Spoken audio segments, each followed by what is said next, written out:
Why do you think it's a foreign idea? Why do people not know this or do this? People are on a hamster wheel. Just go, go, go. There's always way too many emails, way too many messages, way too many tasks. You just don't have time to pause.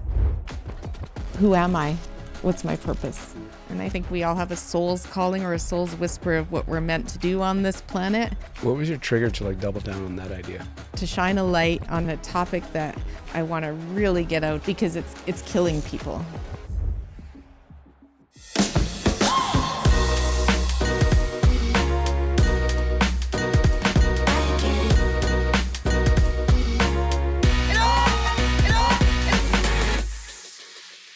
Welcome to the Calgary Sessions. This is episode number 184. I'm your host, Jeff Humphreys.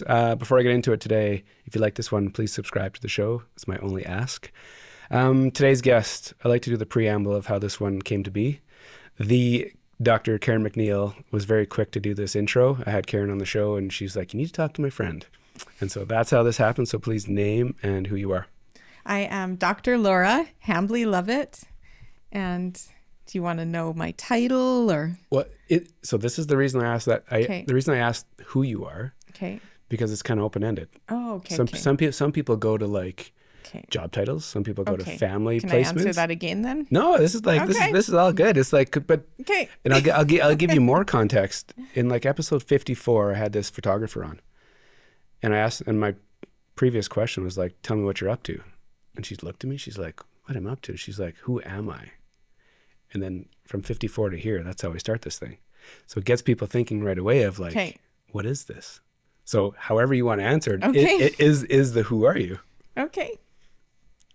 So who am I? I mean, I am a mom, definitely, first and foremost. I have 3 wonderful kids, a 20-year-old son, a 17-year-old son, and a 15-year-old daughter. Mm. So that is a big part of what I do.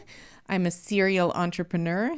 I love creating. I definitely am a creative spirit, and I'm a very artistic. I was always artistic growing up, so I consider myself a creative. Mm. And then my, I guess, official label is an organizational psychologist. So I have that depth of experience in psychology. But I do it to help people. I'm a helper. I'm a healer, I guess you could say, through the work I do with people in the coaching and counseling world. And I'm an influencer in my field, for sure. So those, I think, are the main things. Mm-hmm. It's an interesting question to start with, because it just, when I think about, when people ask me, I struggle to figure out what to say, because I'm like, well, in this moment, this is kind of who I am, but it seems like it changes. Mm-hmm. So it's always interesting to hear how it gets answered. Yours is interesting because there's so many different layers to it. Mm-hmm. And the creative piece will be an interesting kind of thread to pull all the way through this thing, because I think sometimes creativity gets left in the dust and people don't give it a lot of value. So This will be a cool one. Did you watch Karen's episode? I did not. Perfect. So you don't have a lot of context for what's about to happen, which is great. Okay. So I like the guests to go back as far as they want to go. Where they grew up, how they grew up, siblings, parents, jobs, school, young influence, influential moments. And we kind of weave our way to where you are today, author, doctor, all the things. So it's kind of like a big, long journey arc. Okay. So take this thing back as far as you want to go. Okay.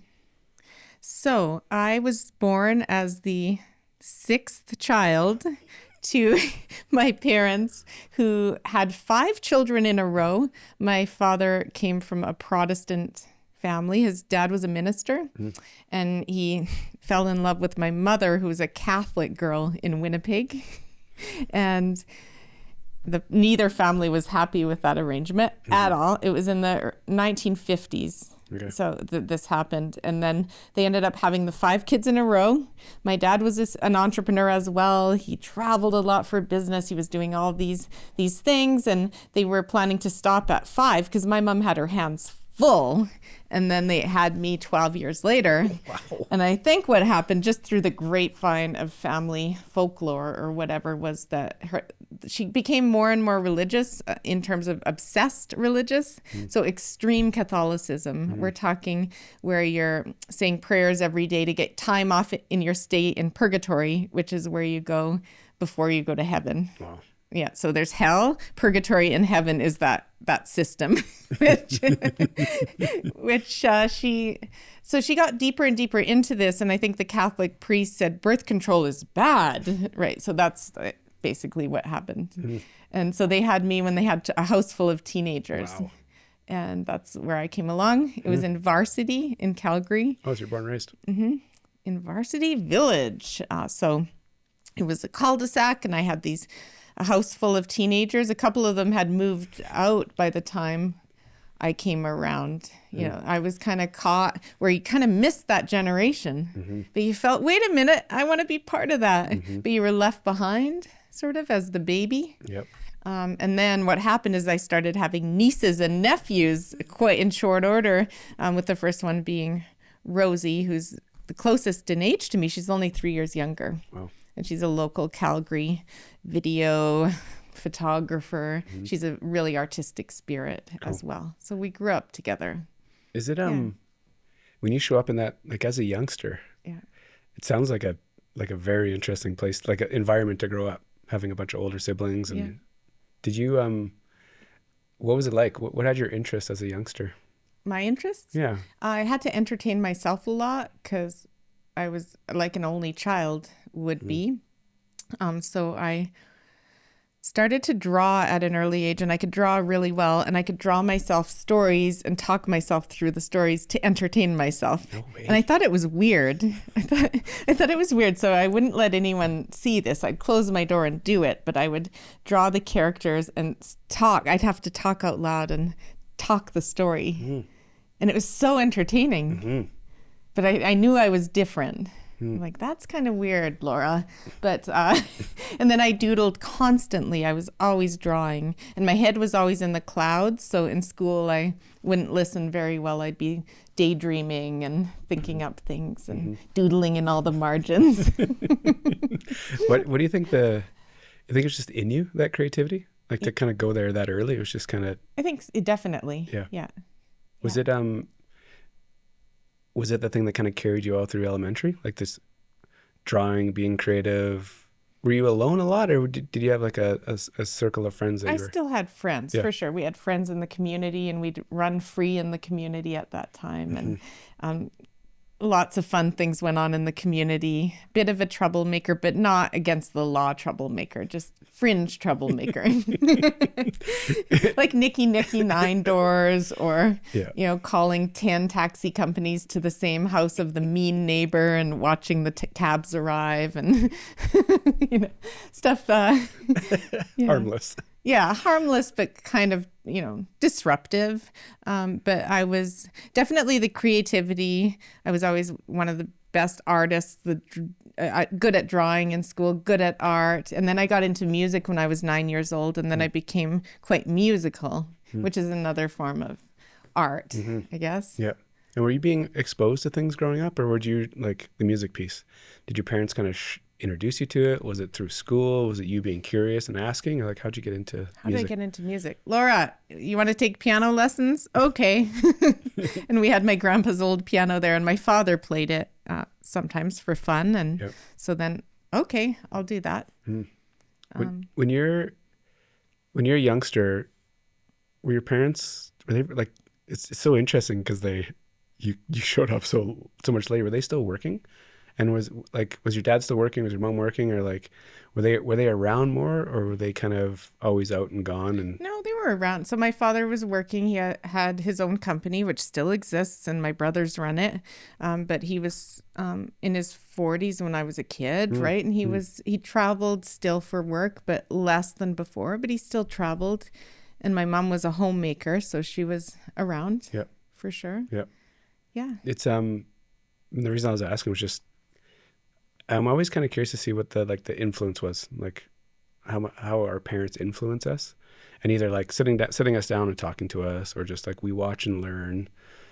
Your house with all your brothers and sisters, and where do you think you picked up a lot of your kind of traits or experiences or influence? Who do you think influenced you in that house?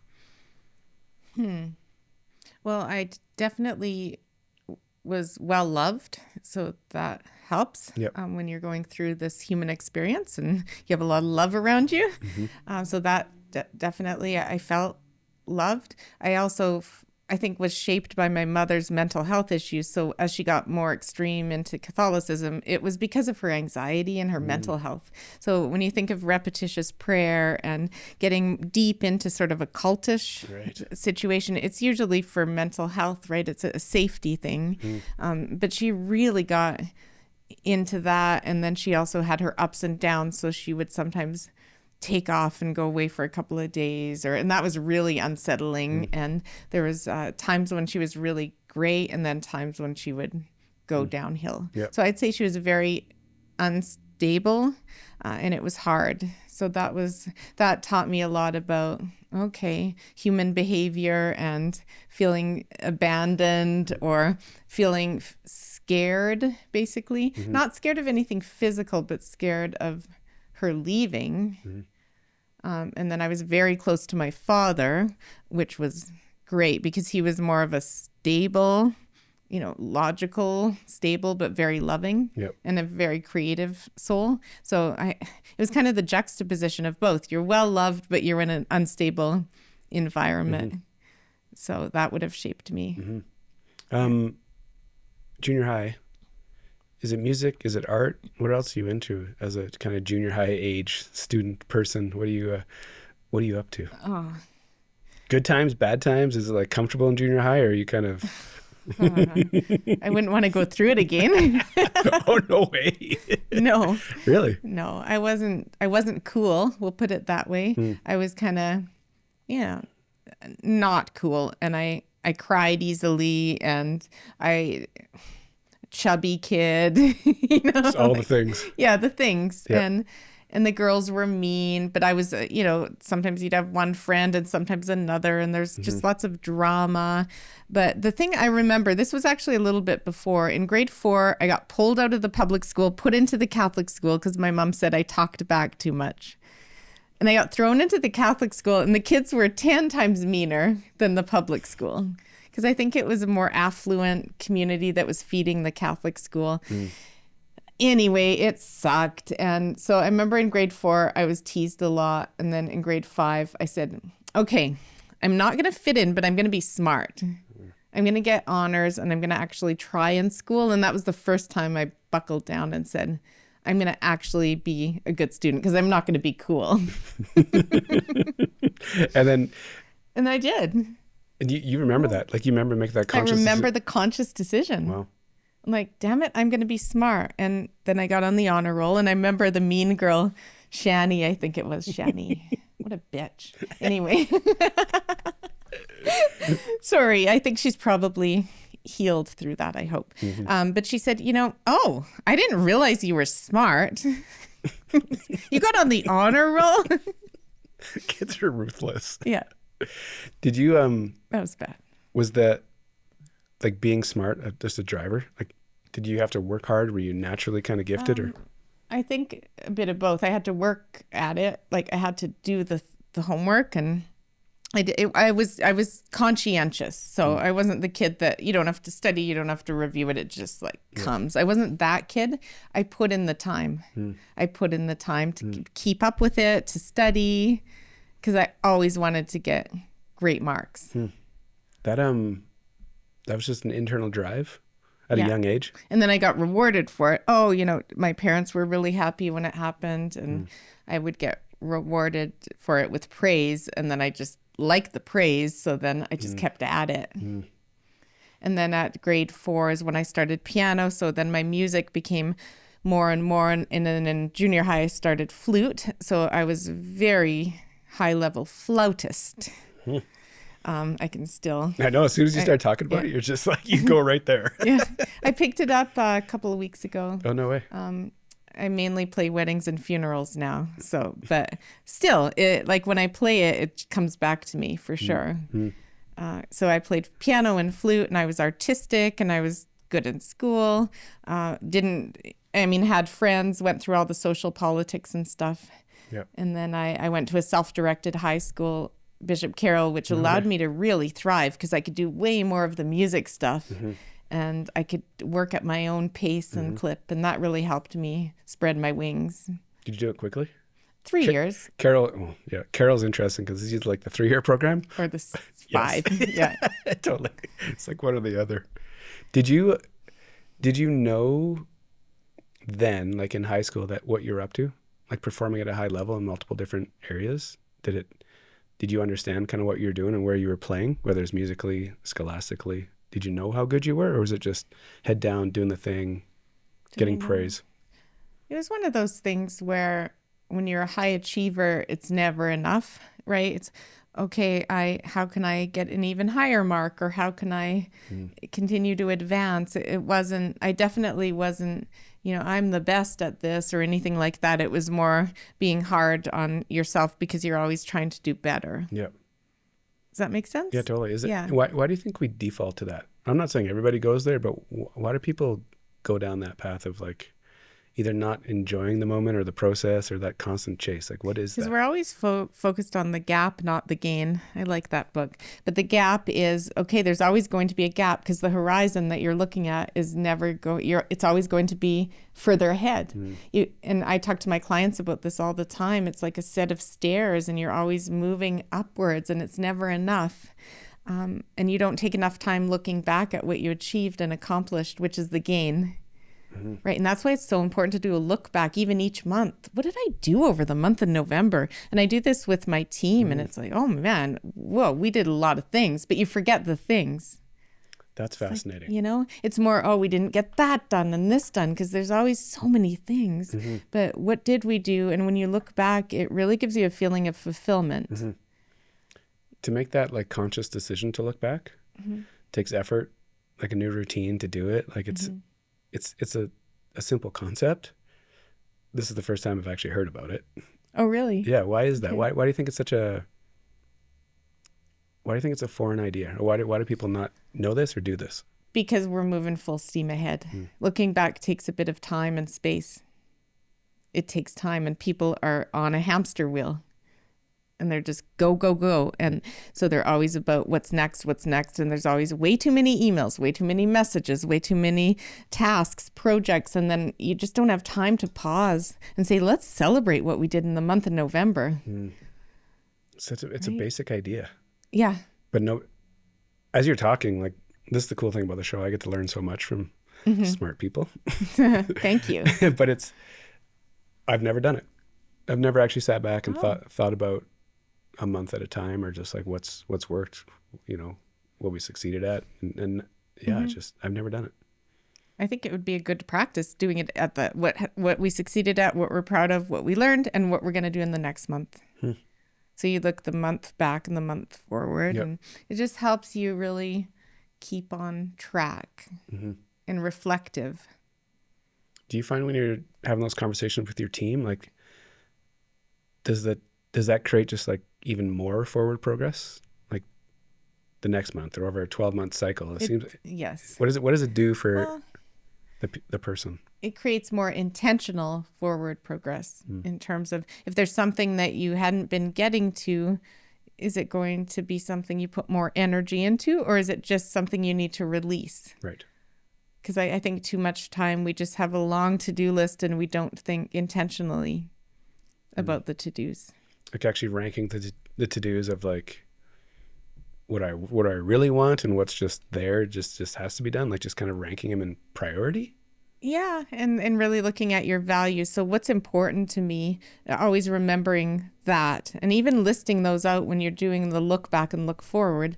What are my values or the things that are important? So one of my values is to be always giving back and always putting out knowledge and stuff to help people, right? That's a value, is influencing and helping. And another value is creating or something. So that's a couple of examples. And have I been living according to those values in the last month? No, I haven't been making enough time for creating because it's all about just executing on projects or whatever. So I need to make more space for creating, or that would be an example. Yeah. I know nothing about any of this. Is it, you think this is common knowledge, or is this kind of what you're up to, providing value to people to kind of help them understand these ideas? I don't know. Some of it I feel isn't that common knowledge, but I think I have a lot of lived experience and stuff that is new to people, new to some people. And I think one of my strengths is being able to put it into practical analogies and practical tools and examples that go a long way to help bring clarity. Yeah.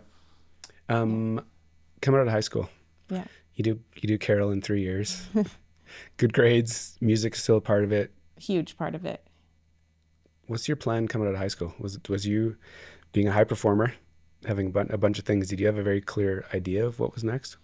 Not really, funny enough. And it's kind of ironic that now I run Canada Career Counseling, and that's our niche in the market in Canada, is helping people sort that out, because I didn't know. I liked music. I thought I could potentially do music, but I realized that it was super competitive to do a career in music. Yep. Where you play in a symphony or whatever. That's too competitive. And then I really wanted to be a fashion designer, because I'd gotten really good at drawing fashion. Cool. And women in fashion. And was that just you like looking at magazines and recreating them, or was it actually just in a class? Creating my own designs. And cool. And I said to my father, my best friend at that time, she was going to McGill, and there's a fashion design school in Montreal. So the deal was, Dad, I'm going to go to Montreal and go to fashion design school. No way! That's the worst idea. No, there's a bunch of like weirdos in it. But that could have been your... Yeah, but I had this idea baked, and I was so upset, and I felt left behind because I was staying at U of Calgary. I wasn't going away, and my best friend was going away, but then I decided, okay, I'll stay at U of Calgary, and I didn't know what to do, so I did general studies. Isn't that, for me hearing the story for the first time, a high-performing person, and then to have that, like, that's why I find it interesting what you do right now for a living. But like, it's so interesting that was the move to general studies versus that fashion career that was like this, could have been a wild driver. Who knows, right? Mm-hmm. I mean, I was a pretty sensitive type of kid. I don't know. I don't think I was ready maturity-wise to hit that world at that time. Yep. And part of it is sewing and stuff, and I didn't quite like that very much. So I don't know if I had the full package for that. Now that I look back on it, I'm glad I didn't. Actually, I don't regret it. Yeah. When you go into general studies, it's like this abyss. And so I told you I'm born in 77. So graduated in 94, dropped out of Mount Royal 3 times in 3 different programs. Okay. I just couldn't, it was so vague back then. There wasn't a lot, it was very black and white kind of options. Doctor, lawyer, engineer, trade. Teacher, yeah. And that was kind of your thing. And I didn't fit in any of those buckets. So it was like so I just kept on trying things. So my general studies was 3 different programs trying to figure it out, and didn't finish any of them. Did something click for you when you got there, or was it a good experience for you? No, it was terrible. Like at first it was, okay, I'll take 5 courses. And I took courses. I thought, well, I'll keep a hand in music. I'll take music history, which seemed interesting, but that's a weeder course for the music program. That's a brutal course.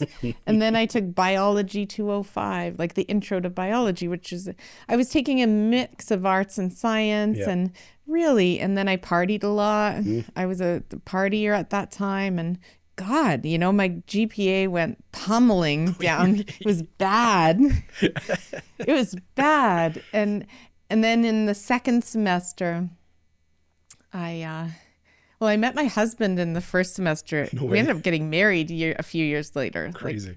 But that was, anyways, he was also, he was in engineering. And he was in his 3rd year, and I was in my 1st year, and he was partying a lot too, and the grades slipped, and I was like, oh my God. So we ended up actually having study dates and stuff and figuring this out. Just getting back on the path. Yeah, I think I was the good influence actually, because I knew I was downhill and he was struggling, and so we figured it out and got that back on track. Yeah. And then I had to figure out my career. So I went to a career planning workshop and at the end of first year and stumbled upon psychology being awesome. What'd that look like when you go to that workshop? It was just learning about yourself and your interests and your values and your personality. One-on-one? No, in a group. Okay. That was a group. And I just learned and I realized psychology is interesting. I want to help people. And I like that there's a certain degree of creativity in it, and it's somewhat enterprising in terms of you could actually have a business in psychology. Yeah. Because I had that entrepreneurial angle already because I ran a music studio for 8 years where I taught piano and flute. No way. That's how I made money from age 16 to 24. What'd that look like? You actually had In my basement. No way. I had to set up as a studio. Okay. And I taught piano and flute. And at one point I had about 24 students a week. Crazy. So it was like 12 hours a week. Yeah. And I taught them beginners and then all the way to ones who were further along. And so. What was your, how'd you pull that off? You just had an idea that you wanted to help people, that you wanted to spin up a business, or you wanted to make money? The teaching? Yeah. Like, because it's young to figure that out. When you get to a certain level in the Royal Conservatory of your examinations, grade 8, the teachers say you can start teaching if you want. Are you interested in teaching? And my parents were supportive of that because you have kids come into the house. And I even taught adults. Like they'd come to the house and... in the front door. Yeah, so it's a bit of an intrusion, but it taught me leadership, it taught me patience, it taught me running a business. Yeah, money in and out. Yeah, and I don't know where that's coming from, but it was kind of an entrepreneurial thing. I could make more money doing that than a normal job. You did it for a long time. 8 years. Yeah. And then psychology got in the way because when I went into psychology, I said, I got to get better grades because I need to get into my master's. And so I worked hard at it. And doubled down and did it again. I did an undergrad, with honors in psychology. That workshop, like that one... Career planning, just like put you on a path. Of psychology, yeah. It's it's interesting that you actually had the courage to go find it or even knew it existed. Yeah. Because it's I don't know if everyone does that. It doesn't seem That's the problem. A lot of people don't know these things exist. And the group was really good, but I didn't know individual career counseling existed. And if at that time, if my parents had known and put me into that in grade 12, that would have really helped me because I think the fundamental ingredients were there. And you get pointed in a path, but it doesn't mean you can't change your mind or you can't maneuver within a path. Yep. But at least it prevents you from doing things like biology 205 and political science and all this stuff that wasn't really me. Economics. I even did intro to economics, microeconomics. It was horrible. It was a weeder course. I got a C. Horrible. Yeah. Or maybe a C minus. And like, why did I do that? So career counseling is something people should be aware of. Yeah. And that's why CanadaCareerCounseling.com exists, is to plug. help people. And they can use their insurance and benefits, which is a real benefit too. Oh, so that story that I told you about, that friend of mine, is a good candidate to go through that, yeah? Yeah. Right? For sure. Yeah, anyone who's confused, uncertain, unsure at any stage, really. Yeah. I remember the counselor in high school. Just like, it's almost like that. And my memory's probably like skewed and whatever, but I remember like a book. They were flipping through a book and almost reading job titles or industries that I might want to pursue. I was like, no. There was like nothing in this damn book that was interesting to me. Right. It's horrible. Because you're a creative spirit as well, right? And your career, it didn't fit into any one box. And you're a multi-potentialite. You could do well at a number of things. And it's a matter of, you would have been a client that we would have helped at least give you some of the tools to figure out, you don't need to fit in any one box. Yeah. And what are some of the skill sets that you can layer on and plan it out? For sure. But things worked out great for you in the end. Great. Yeah. I love it all. It's all good. No regrets. No, the history is perfect. What I do give not a lot thought to, but I'm in these conversations, the internet. Going through university with no internet was interesting because the options, we didn't see No. this like endless amount of options that we could create. That was the big difference. And I think Huge. when the internet showed up, and that's why there's these generations now have, it's not an endless amount of things they can do, but they can try a bunch of things over and over and just like really dial in on it. But back in the early 90s, it was it was paper books that were going to put you on the path. Oh yeah, big books full of programs and university calendars, I remember.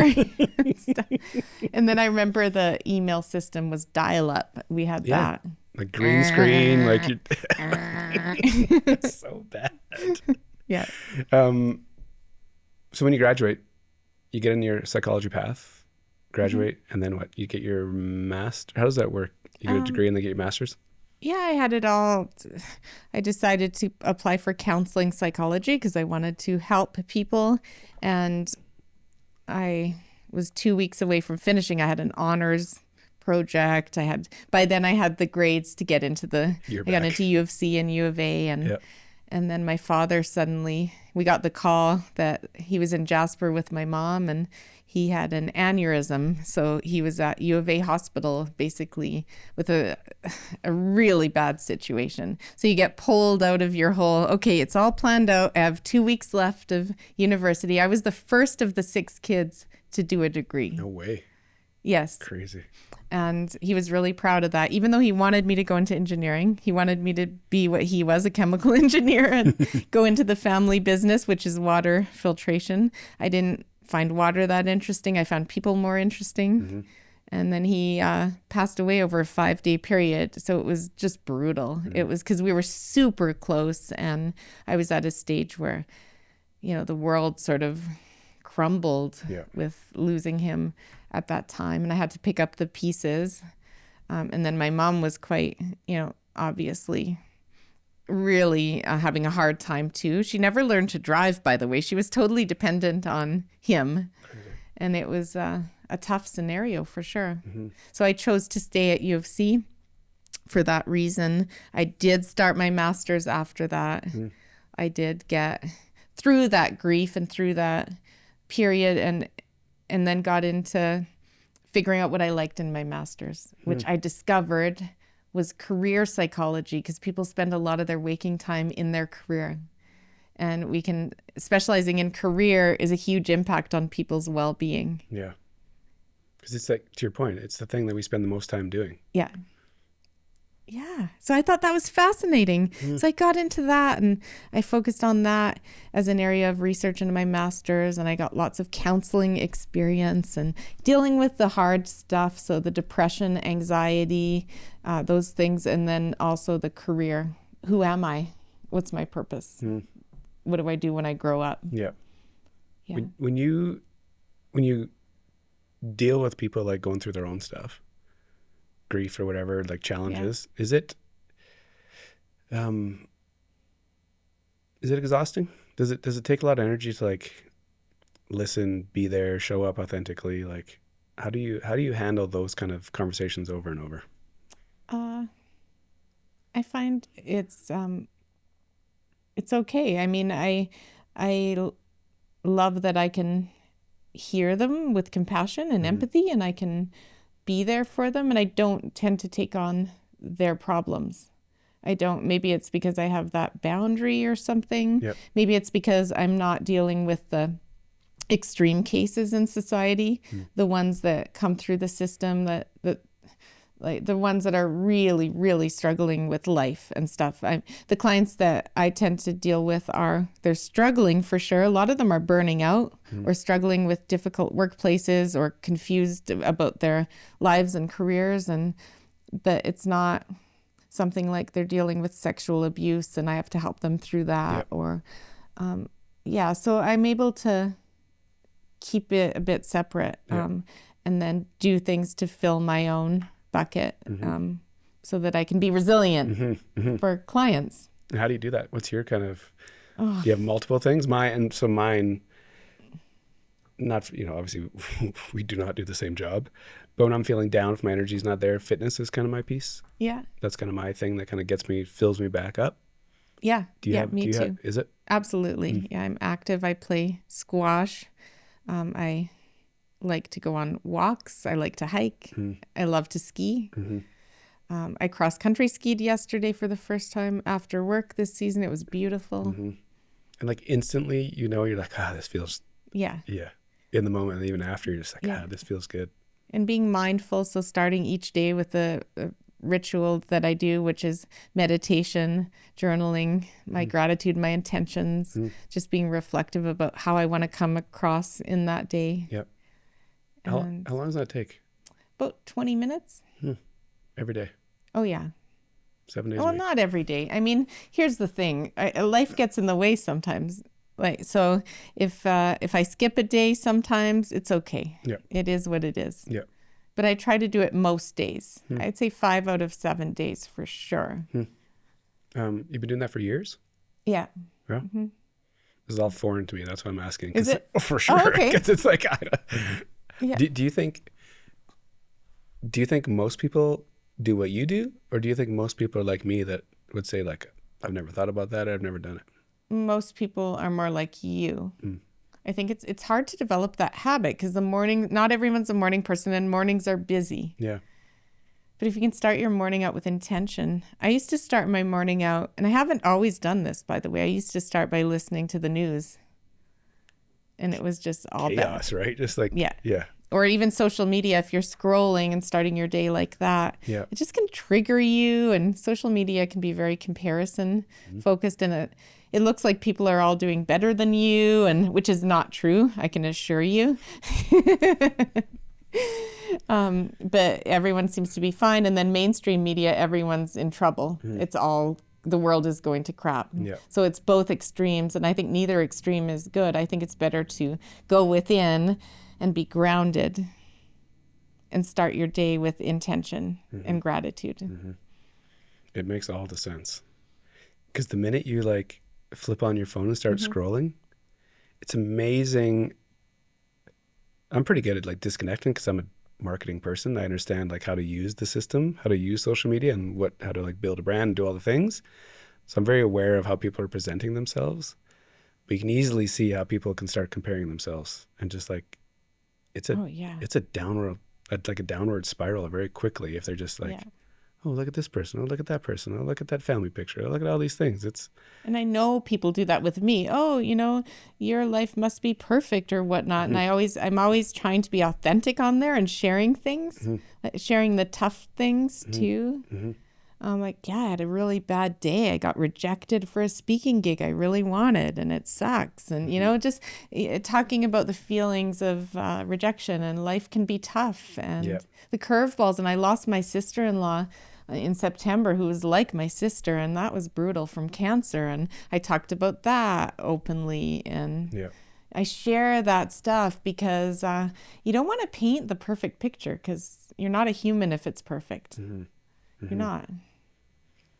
It's that's why I like having these conversations, because it's just to have that side of the conversation actually out, like being had in public, I think is very interesting, because I think people hide behind these like false pretenses of like it's all good. Yeah. It's really not. How are you doing? Good. Good is a 4-letter word. It means nothing. After you get your master's, are you married by then?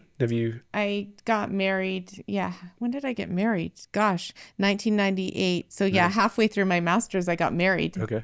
Yeah. So we were young, but at the same time we said, okay, we're not going to have kids till I'm 30, right? We're going to career was important. And, I didn't want to rush into kids or anything. Yeah. So yeah. And then, so you get your master's. Do you have an idea? Like the entrepreneurial creativity piece, the music piece, are these all pieces that are just like beside you the whole way through? Or just sometimes they get more intense and sometimes they back off? Yeah. Exactly. So this is interesting. I don't like to do things the same as everyone else. Just like, I don't like to be cookie cutter. So all of my peers in my master's class, they all went on to either go towards their PhDs or to register as psychologists. And it was and I thought I would too, right? But then I got pulled into the .com world, and I got into this company that was creating a career matching technology. So it was the early days of the .com in 1999. Wow. And I was doing work for them and I got pulled into a full-time role. And it was exciting because we had a very charismatic entrepreneurial CEO who was based in New York but lived in the Bahamas. And then we had a team in Calgary and a team in Toronto and a team in New York City. And I was literally 25 years old. I managed a team of 15. And I was traveling to New York. I was traveling to different places in the States for this job. Crazy. I was too young to rent a car. I think I was 24 and I went to New York and I was too young to rent a car in New York. But I had a whole team and I had things going on. And this company taught me a lot. It taught me a lot about market volatility, about the ups and downs of a startup sort of environment. It taught me about management. I'm like, oh my God, I don't know how to manage people. So I took a management certificate on the side. I didn't finish it, but I was taking courses on managing people and business courses because I didn't learn that in my master's. Did you know where your gaps were? And that's why you kind of went looking for answers? Like when you're in situations, you knew that you weren't armed? Exactly. I'm always resourceful. I don't know this. I got to work with experts who know this because this is hard. Managing people is hard. Very hard. And I was working hard. And then that one it was a sinking ship sort of situation because the whole .com crashed in about the year 2000. Ish. And then I went into another company that was sort of similar. It was doing consulting. It had a software too, and it was consulting to organizations. Cool. And that was my first foray into working with actual organizations and going in and interviewing their leaders and understanding the fabric of the skill sets of a company, basically. Random, right? It was random, but it was really good growth for me. Yeah. Really good growth. And I got to work at Silicon Valley, so Cisco and like some of the big Silicon Valley experiences I had were really cool. I got to go to Amsterdam, Ireland, England, because we ended up getting acquired and we were with a global firm. So I was doing all these things and having a really interesting growth experience. And all those things you learned, like, I don't know what you do right now. I'd loosely have an idea, but there's some commonalities to what you picked up at a young age. Yeah. But like random, because when people are getting clinical practice or doing whatever they're doing and you're kind of in the digital space, like it's different. Yeah. But I knew I wanted to get a doctorate in psychology. I wanted to come back into psychology because as a psychologist, if you have a doctorate, you can teach and you can work anywhere in the world with a doctorate. I'm like, I got to get that doctorate.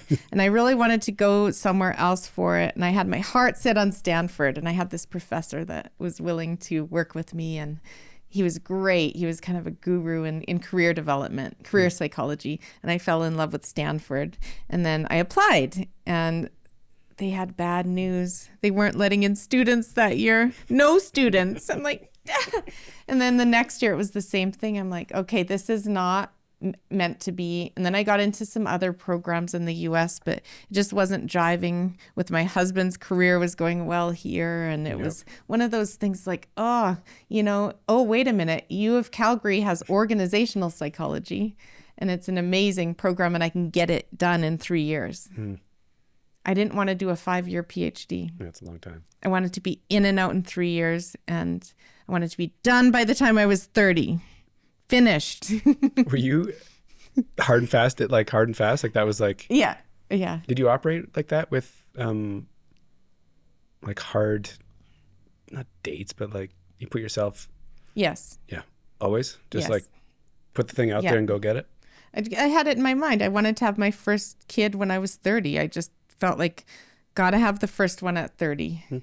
I just had that. I know now a lot of women are waiting longer than that, and it's less, less of a pressure. But I put that pressure on. Yep. Like, no, gotta have one when I'm 30. So that's what happened. It's not surprising though, is it? It's like. So I finished the PhD, and then I had my son at 30, and that's 20 years ago. Crazy. Yeah. Do you like putting like accountable timelines on things, does that kind of give you the energy to go chase things? Yes. And do you like the pressure that comes with that, or does it ever build up and be like, fuck, what have I done to myself here by like putting myself to this task? That's happened for Yeah. sure. The Yeah. latter. I've layered on quite a few things over the years. Mm-hmm. Yeah. Just how you do it. Yeah. So this is interesting. So before I did that PhD though, I was with that global consulting firm, and they laid off our whole office in Calgary. So I got laid off, and this was, not a great experience because I had it all mapped out. I would do that and then I'd start the PhD. So when they laid us off, I was kind of, oh my gosh, what am I going to do? And I had a bit of a career crisis. I said, do I want to be an organizational psychologist or do I want to write novels? Because I always wanted to write novels. I thought maybe I could do a master's in creative writing instead. So I was looking into that. I worked with a career counselor one-on-one. And she helped me a lot. She's like, you are a high achiever, so a novelist is very risky, right? For you, the organizational psychology is a safer bet. And you do like it, like you like those things. But the creative spirit in you is really important. So maybe you should start doing a novel on the side. And then I did. So I started losing cadence when I was just about to start my PhD this summer. Before I started PhD, I got going on that. So you said something earlier about like kind of being around experts or going to look for experts. And you've talked about these like career counselors. Obviously, they're super helpful. Oh, yeah. And it's not by accident of what you're doing right now. Like it's all... Oh, yeah. And everyone should have a therapist. You need one now or you need one later, but everyone should have therapy in their lives, I think, because life is hard and life is beautiful. It's hard and it's beautiful. Do you think that statement, do you think a lot of people agree with that or even like think that they should go down that path? I think it's getting less of a stigma, Jeff, than it used to. Yeah. Do you see that as well? Yeah, no, it's definitely like part of more conversations. Okay. Yeah, for sure. I think it's like mainstream stuff. I think there's big presences online, big people that from the outside look like they have it all figured out. They talk about it more openly now. Yeah, which is great. Yeah, but like when you and I are in high school, coming out of high school and university, that is not being talked about. No, not at all. At 30, you have a kid. Son, sorry. Working? What are you up to? Well, I took a mat leave-ish. I never took a full mat leave because I had things going on. And it would take too much to talk about like how the journey went. Like the journey went really working for other people. Yeah. And then realizing I needed to work for myself. And so, sorry to cut in here. It's okay. As you're talking about it, you have this very similar, like parallel experience. I got my first job in 99 for a place called Critical Mass. Oh, yeah. Yeah. So they're building websites in 99. Oh, wow. And so the Mercedes-Benz website was $1 million website in 1999. So I was working on that. And then the bubble burst in like 01. Yeah. Yeah. And that's when I got laid off. Okay. And then I got laid off in 02. Yeah. And it's like a shot. And for me, as like I'm not your level of high achieving. I'm a high functioning person. So usually what I put my mind to, I can achieve something. Things were going good. And then you get laid off and you kind of lose control of something. Yeah. And it's kind of your identity is kind of tied to that job. But when you're a youngster, early 20s, so it was like a shot at you. So as you're telling this story, I'm like, oh hell. That idea of working for somebody, this is where I'm like really interested to get into it with you because I feel the exact same way, and that's how I started my business 6 years ago. Okay. So anyways. Okay. So that's why I cut in right away because I was like, this is going to get interesting. So just that piece, when you have all these experiences working for people and when you realize that, how long did you sit with that? How long did you wrestle with like thinking that you wanted to be your own boss, do your own thing was that kind of percolating as you were working for other people?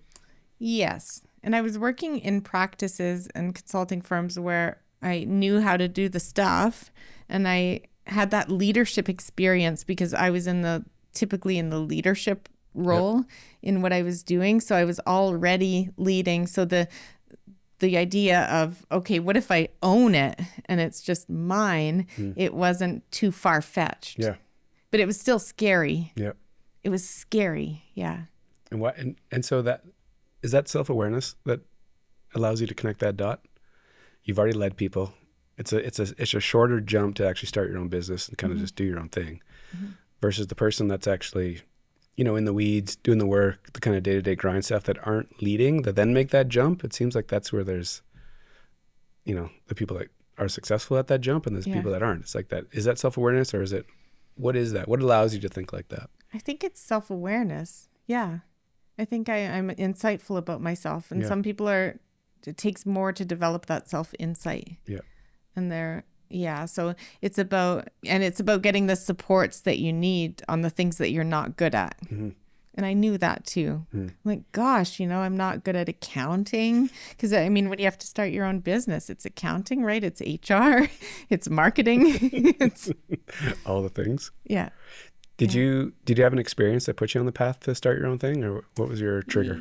Yeah, I was working for another firm, and I had a toxic boss situation that I had to go through. And I talk about multiple toxic boss situations in my book. I've been through a couple, and that one it just catapulted me into, I had to leave that firm I was with, and that's when I started my own 16 years ago. Amazing.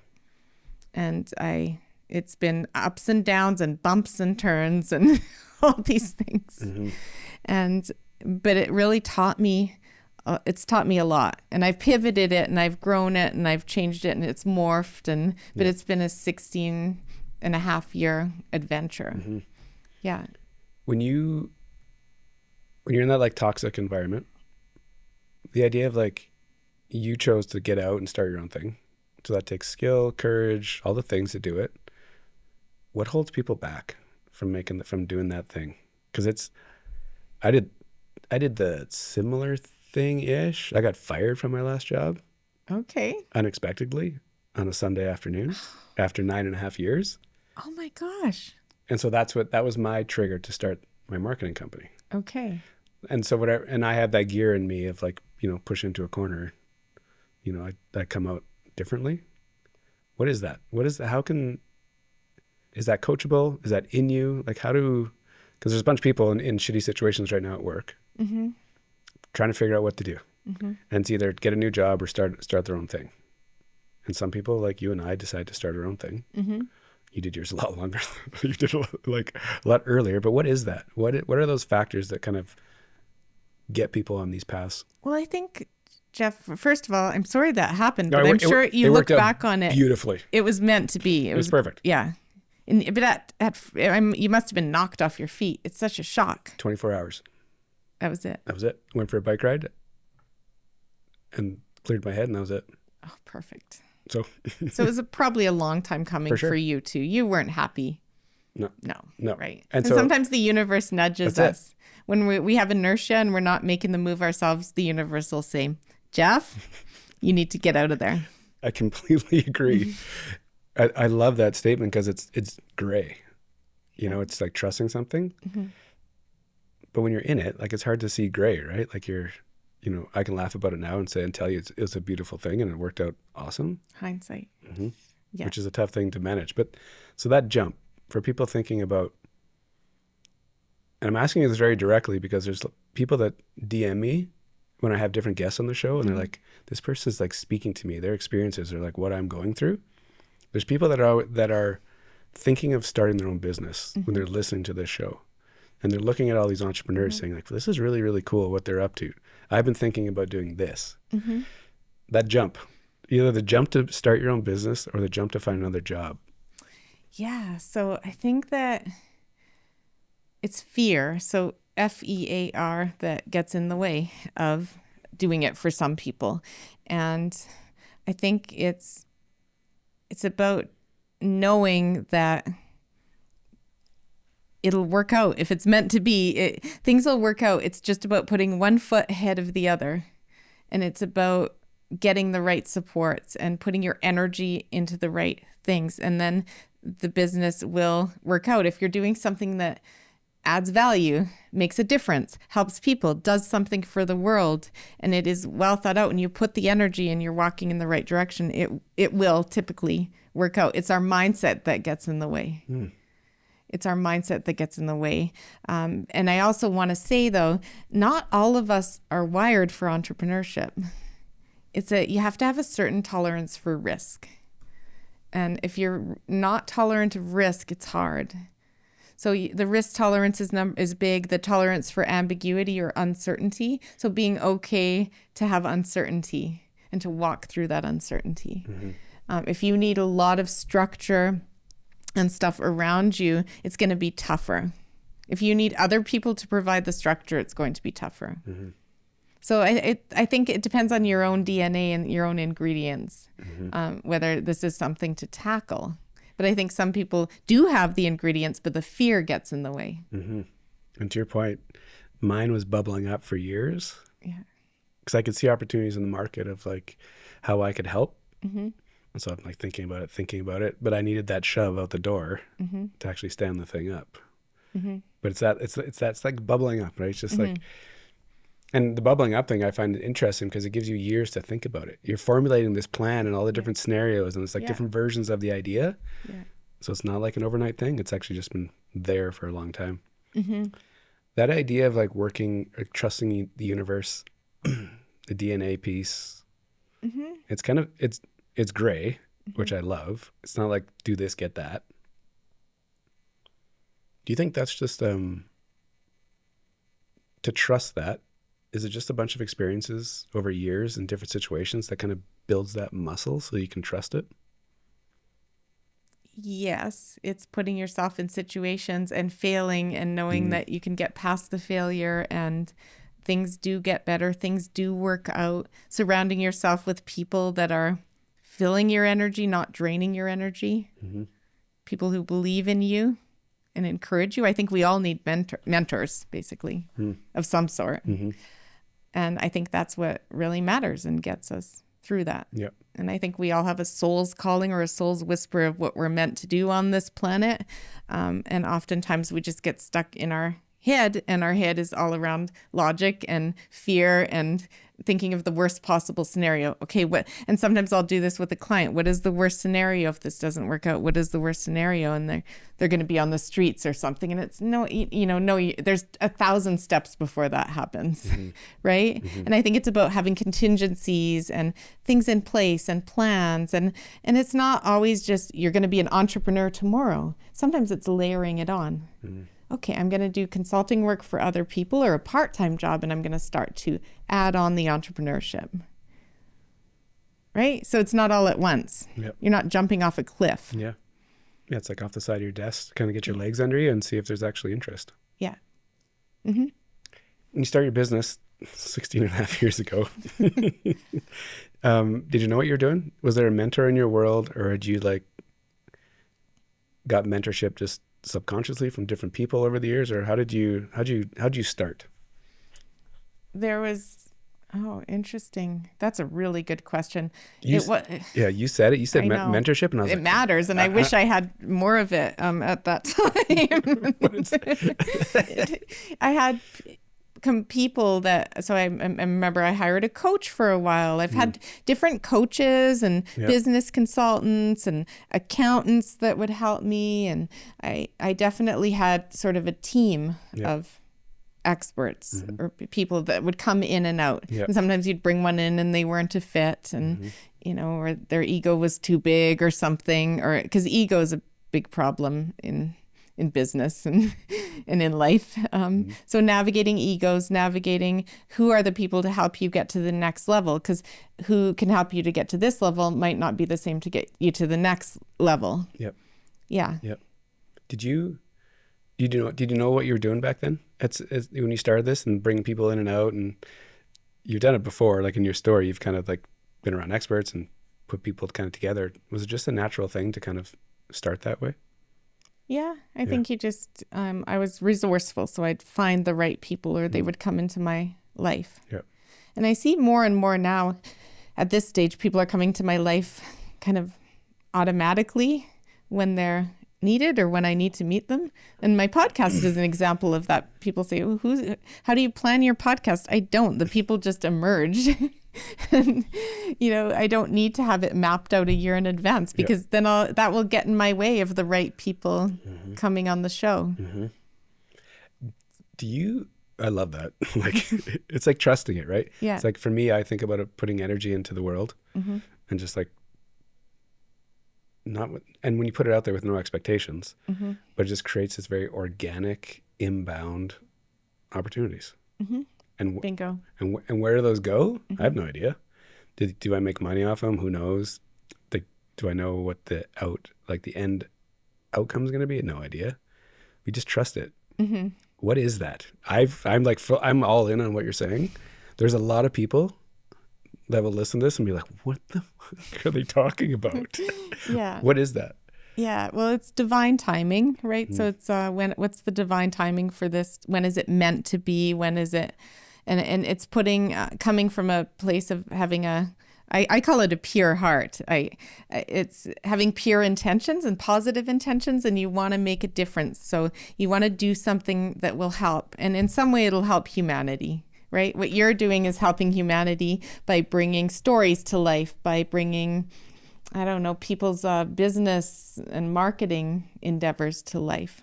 But you're helping. So whatever you're doing, you're helping make a difference. And if that's your intention and you're putting in the right energy, it's positive karma into the system. And then, like, I'm totally on board. This is I used to think this was a bunch of hoo-hoo, right? Until when? I used to think it was hoo-hoo because in psychology, you're trained in the science of psychology and the evidence base and double-blind studies and all this. And that all has its purpose, but that's three-dimensional. And three-dimensional is different from five-dimensional, which is the fact that we're all connected in one consciousness as a human race. And there's a lot going on that is not three-dimensional. And so when I've had different affirmations and different sort of times in my life where that became really clear. And one of those was in 2019, and there's a story behind that, but there's absolutely no doubt in my mind that there's something bigger tying all of this together. And I have a podcast episode on that, on the affirmations and the signs and stuff. And it was with a head investigator, a detective in the police force, and him and I talking about that, of all people. No way. Yeah. So it was that. So from 2019 onward, and then 2020 hit, and that's when I got into meditation, and that's when it really catapulted me even further. And then I've been going through a further awakening in 2024 up until now. So those things layered on just make me see these dimensions more clearly and be able to talk about them. Because before I thought it was just all hoo-hoo. Yeah. Yeah. And I think that what I can bring through the Dr. Laura lens is it's not hoo-hoo, right? The science has a place, the evidence has a place, but so does spirituality. So, and if people don't like it, then they don't have to follow me. That's what's fascinating about you, to have the science behind you, and then this awakening piece.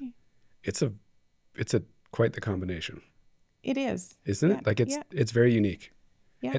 And Dr. Karen McNeil and I were talking about that. She's on the same train. I'm going to listen to her episode starting on my drive home because I adore Karen, and we talked about that openly. How it just kind of comes and then how do you make sense of it all when you're scientifically trained?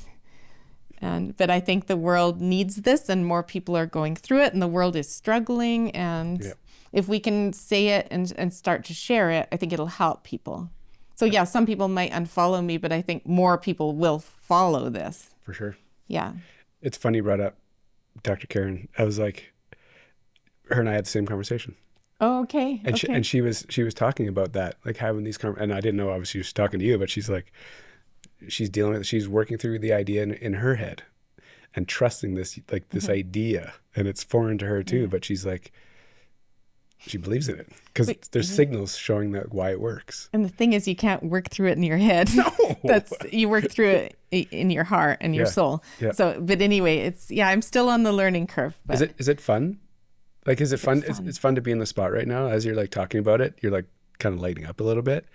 Is it good spot to be in right now when you have this interesting mix of like science and what you're up to now? It's very interesting and good spot. And you can see things from a broader perspective in the news and Trump and all this stuff. It doesn't bother me as much as it would normally. It's because I used to get so bent out of shape about these things and politics and all these things. And now I'm just able to see it from a bigger lens. Yep. And it's helpful. It's helpful. Is it hard? Yeah, it's still hard. I'd say I go up and down and I have my bad days but I have a strong internal belief system and a strong compass that's directing me on a calling and a mission to shine a light on toxicity in workplaces and shine a light on toxic leadership, which is a dark place and a topic that I want to really get out into the arena because it's killing people. Yeah. What was your trigger to like double down on that idea? Trigger was a few years ago, and I had been writing and speaking a lot on another topic, which was like workplace flexibility, mobility, work from home, that whole thing I was an expert in. And that was my thing. That was my lane. But I had done it for so long. Pandemic hit. I was able to sell one of my businesses. You did it before the pandemic? Yeah. You were talking about this before the pandemic. And I had a startup around how you help companies work virtually and how you help leaders lead remotely. And that was my PhD research too. But I had a company with a partner and we ended up being able to sell it in 2021. Red hot. And then so I still speak on that topic, and I'll speak till I'm blue in the face on that flexibility and trusting people and giving them mobility and working part of the time from home. That's all good stuff, right? And I see it being stripped away, and it's just hard to see. So I said, I need another topic as well. I had seen that more and more of my clients were coming and saying, I'm in a toxic workplace. I have a bad boss. I'm really struggling. And then I asked my team across Canada, are you seeing this? And they said, yeah, we're seeing that in more and more clients. I said, what the heck is going on? So then as an adjunct professor, I always have a student or two every year that I mentor in research. And I said, let's look into the toxic leadership research. Are you interested in this? And I had a student from China who had moved here, and she said, there's a lot of that in China too. And a lot of young people in China don't even want to go into the corporate world because it's so toxic. And I said, okay, let's look into this research. And we did. And there wasn't much in North America in the last decade. There was some stuff with the U.S. military. And then there's studies overseas, and there's not that much. And we're saying, why isn't there more research on this? So then we embarked on doing research. And that's what led to my book, I Wish I'd Quit Sooner, because this book's needed to help people navigate this. Because toxic leadership is a thing. I went through it 2 times in my career, and it destabilizes you. It's horrible. And there's a lot of people suffering from it. And as I put stuff out on social media the last couple of years around it, those posts got a lot of interest. For sure. Yeah. I'm like, okay, people are interested in hearing this. I want to have a practical guide to help people navigate it and escape from it and heal from it. Navigate, escape, and recover. So. Does it, you have a lot going on. There's a bunch of things happening. The book piece, the writing piece, there's obviously 3 books on the table, but like the writing piece, is that just always with you? Is it just like this? Is it an outlet for you? Is it a driver for you? Like, how does it fit into your world? I mean, I wish I had more time for it. I do love writing. But right now I'm in the business and the speaking that I do and stuff, the writing doesn't have much time. But when I put my mind to something, I'll do it. So last year, about 2 years ago, I did this research. Then I knew the only way I could get the book done was a book coach to help me actually give me deadlines and stuff. And she did. Susie Vidori, she's awesome. So she pivoted her career from the corporate world to the world of helping writers, and she's a young adult fiction writer herself. She'd be good for you to meet. But Susie Vidori helped me so much to get this book done, and she was a great editor. And she's like, you need to make it come to life. It can't be academic. You can't make it boring. You can't have a bunch of, it has to be real, authentic, and in your own voice. And that's what we did. You're very consistent with like bringing people in, the experts. Yeah. Hey. It's like this common thread all the way through of like, I'm not great at this, but Thank you. I'm smart enough to know like who to bring with me. When you say that, you're absolutely right. And I never really thought of it that way. It's like this.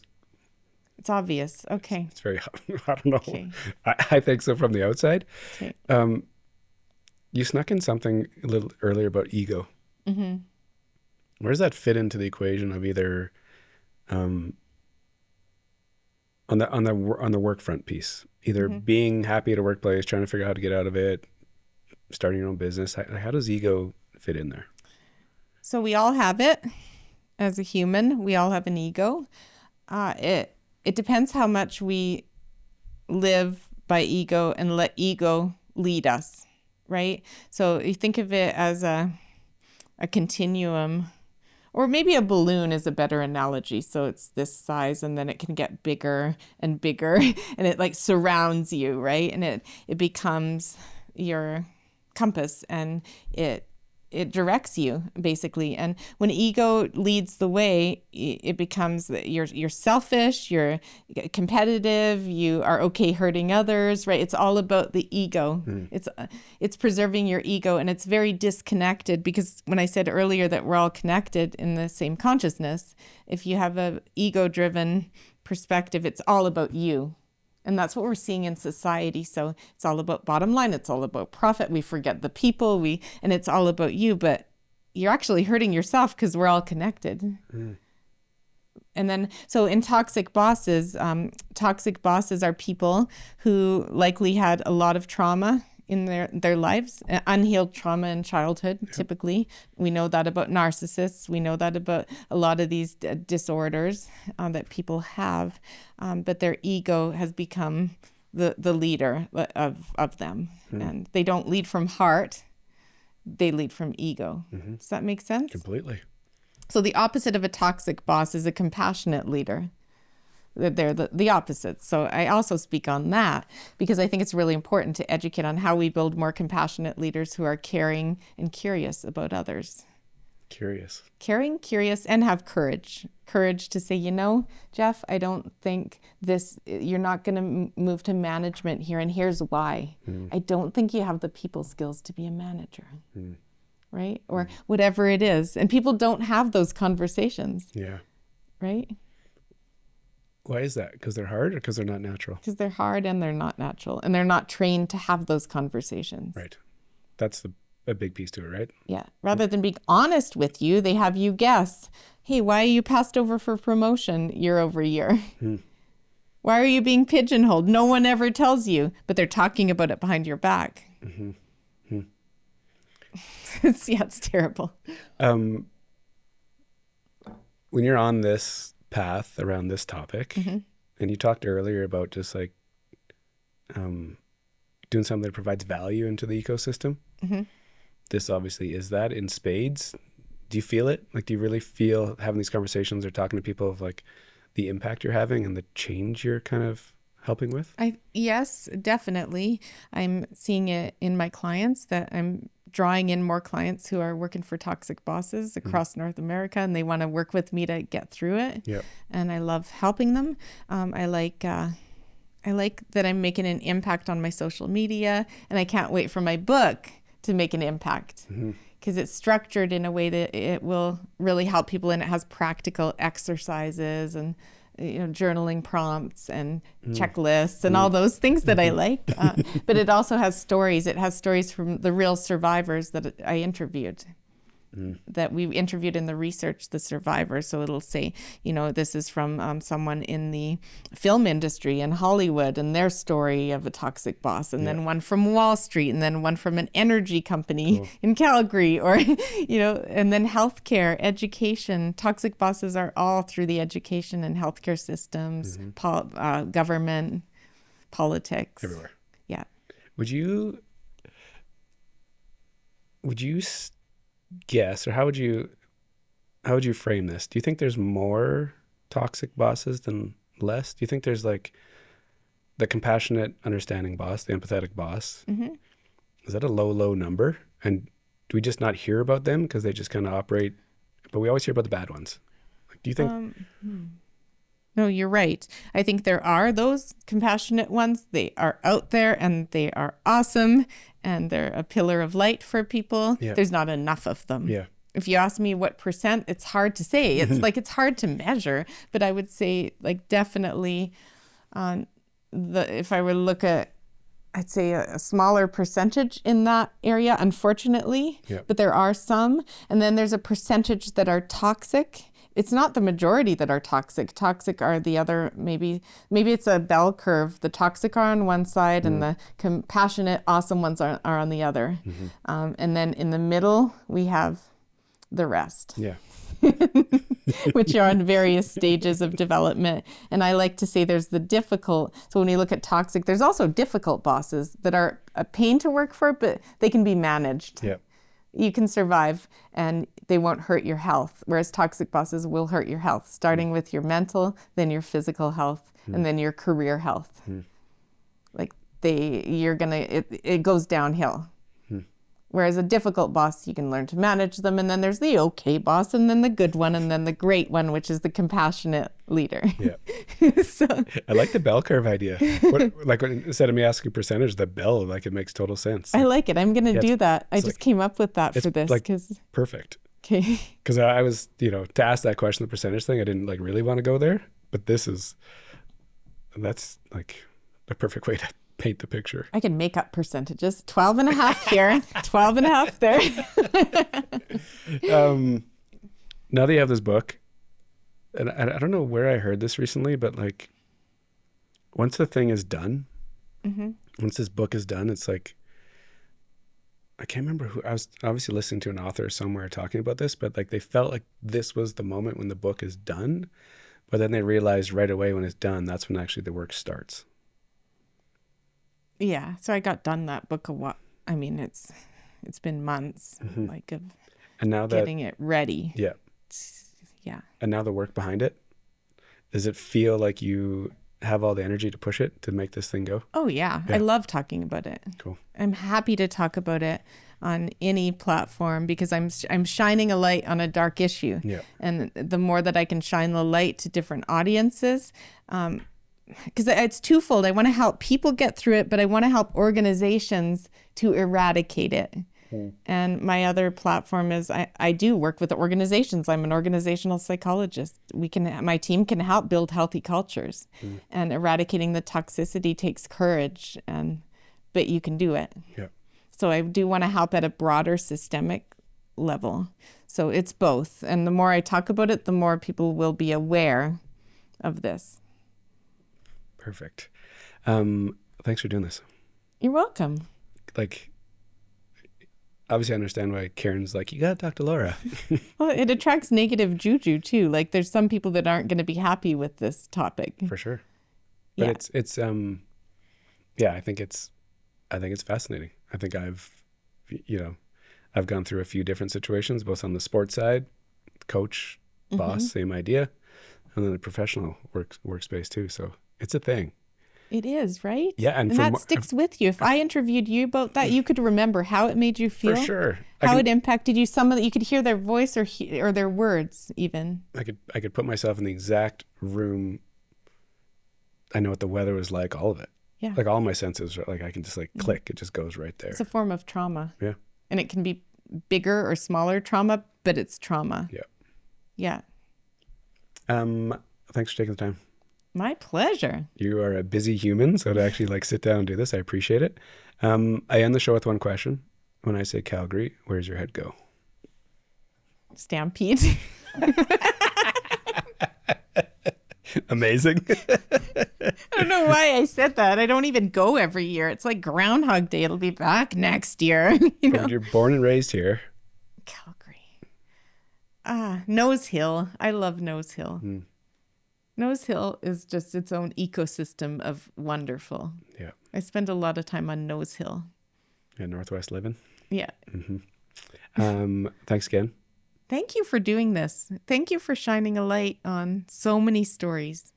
It's Artists, athletes, and entrepreneurs.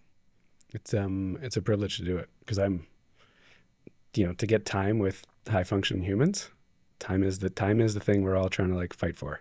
So to actually have this amount of time with characters like you, it's a privilege. I'll go with that. It's a privilege. It's a really cool experience. Thank you. So thank you.